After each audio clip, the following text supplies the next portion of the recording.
Telugu one ప్రేక్షకులకి స్వాగతం సుస్వాగతం. మళ్ళీ కథా సమయం వచ్చింది. పిల్లల కోసమని ఈసారి కూడా నేను మంచి కథని తీసుకొచ్చాను. పిల్లలు, I hope you are all enjoying the stories.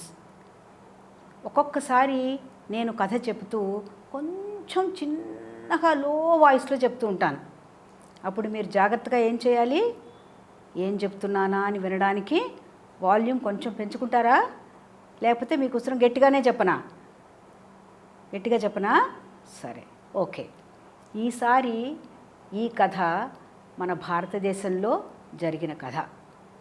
ఇది కూడా ఒక చిన్న గ్రామంలోనే జరిగింది. ఇప్పుడు కాదు, ఎన్నో 100 సంవత్సరాల క్రితం జరిగిన కథ. మీరు వందలాది సంవత్సరాల క్రితం చూస్తే మన భారతదేశంలో ఎక్కువ తరం గ్రామాలే ఉండేవి. ఒక్కొక్క గ్రామంలోనూ కొంతమంది, అంటే ఒక వ్యాపారి, కొట్టు పెట్టుకున్న ఒక వ్యాపారి, తర్వాత మళ్ళీ పొలం చేసుకునేటువంటి ఒక ఫార్మరు, కొంతమంది ఫార్మర్సు, తర్వాత బట్టలన్నీ ఉతికి పెట్టడానికి ఒక చాకలి, తర్వాత మళ్ళీ ఇనప పని చేయడానికి ఇనుము కొట్టేవాళ్ళు, ఇట్లా రకరకాల వృత్తులు చేసేవాళ్ళు ఉండేవాళ్ళు అన్నమాట.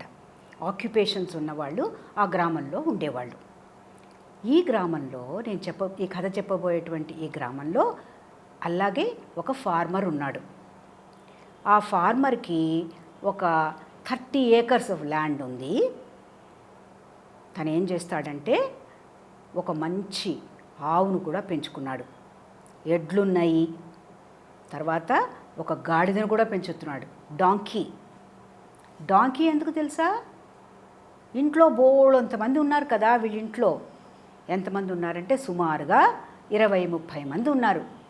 తాత, మళ్ళీ మనవళ్ళు, ముని మనవళ్ళు, ఇట్లాగా ఆ ఫ్యామిలీలో ఒక 30 మెంబర్స్ ఉంటారు. మేనత్తలు, మేనమామలు, అందరూ ఉమ్మడి కుటుంబం అన్నమాట, జాయింట్ ఫ్యామిలీ. మరి బట్టలన్నీ ఉతుక్కురావాలి కదా. ఈ బట్టలు ఉతకాలంటే ఒక మనిషి ఉంటాడు దానికి.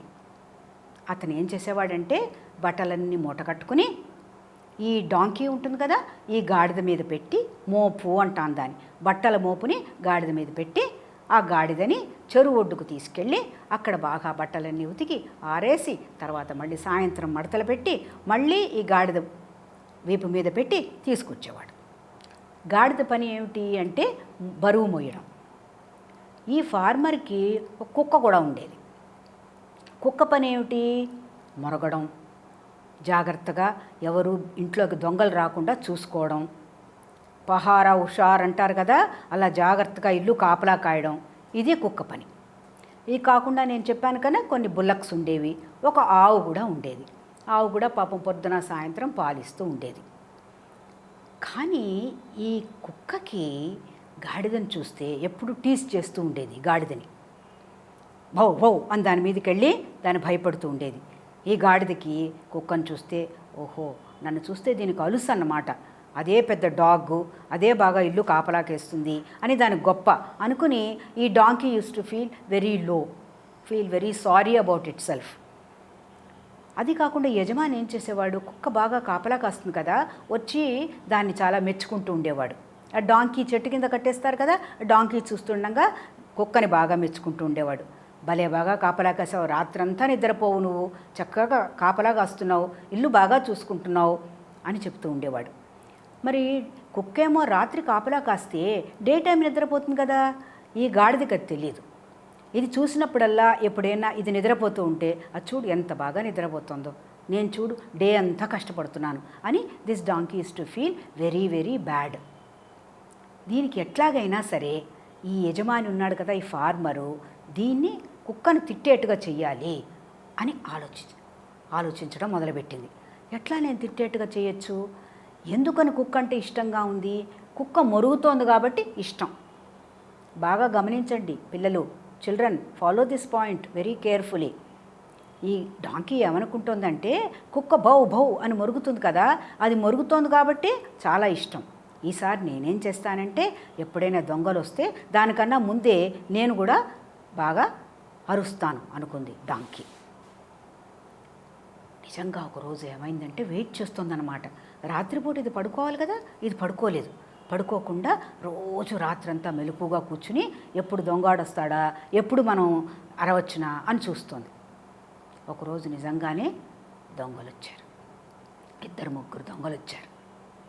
దొంగలు వచ్చేసరికి ఈ గాడిద అరవడం మొదలెట్టింది. గట్టిగా అరుస్తోంది అరుస్తోంది అరుస్తోంది. ఏమిట్రా గాడిద అరుస్తోంది అని కుక్క ఊరుకుంది. కుక్క కదా మామూలుగా మొరగాలి, ఈ గాడిద అరుస్తోంది, ఇది దీనికి ఇది ఫూలిష్ బిహేవియర్ని చూసి బాగా it has to get the punishment from the house holder అని అనుకుంది. అది ఫార్మర్ అనుకుని ఏం చేసిందంటే ఇది అరవడం మానేసింది. ఇంట్లో వాళ్ళందరూ ఏమిటి గాడిదకి ఏం పని లేదు, రాత్రి అనక ఎలా అరుస్తుందో, అరిస్తే అరిచిందిలే అని ఊరుకుండిపోయారు. శుభ్రంగా పొద్దున్న లేచేసరికి ఏమీ లేదు, ఇంట్లో ఖాళీ అయిపోయింది. ఒక రూమ్లో ఉన్నవన్నీ పట్టుకుపోయాడు దొంగలు పట్టుకెళ్ళిపోయారు. కానీ కోపం వచ్చింది యజమానికి. ఎందుకు కోపం వచ్చిందంటే, నీకేం పని, గాడి దగ్గరికి వెళ్ళి బాగా కర్ర పెట్టి కొట్టాట. నీకేం పని, నిన్ను ఎవరు అరవమన్నారు, నువ్వు అరవబట్టి ఏదో తోచక అరిచావేమో అనుకుని మేము లేవలేదు. అదే కుక్క మొరుగుంటే మేము లేచేవాళ్ళం కదా, నువ్వు కుక్కని మొరగనివ్వకుండా నువ్వు అరుస్తావా అని చెప్పి దాన్ని బాగా 4 దెబ్బలు కొట్టాట. కొట్టి బుద్ధి చెప్పాట. ఏమనంటే, నీ పని కేవలం బట్టల మోపు మొయ్యడము, తీసుకుని వెళ్ళడము, తీసుకుని రావడము. నీ పని నువ్వు బాగా చేసుకుంటే చాలు. నువ్వెందుకు కుక్క పని చేయాలని ట్రై చేసావు? కుక్క పని ఏమిటి? కాపలా కాయడము, మొరగడము. So don't feel jealous of the dog అని చెప్పి బాగా గుణపాఠం చెప్పి 2 దెబ్బలు కొట్టి, ఇక మించి నీ పని నువ్వు చూసుకో అని చెప్పాట.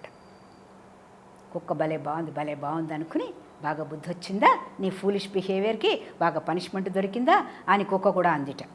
మధ్యలో ఆవు ఉందని చెప్పాను కదా, ఆ ఆవు వచ్చి చెప్పిందిట, పోన్లే ఇట్లా ఎవరినైనా కొడుతున్నప్పుడు నువ్వు అలా సంతోషపడకూడదు, you should feel sorry for the donkey అని చెప్పి వీళ్ళిద్దరికీ మళ్ళీ స్నేహాన్ని కలిగించేసిందిట.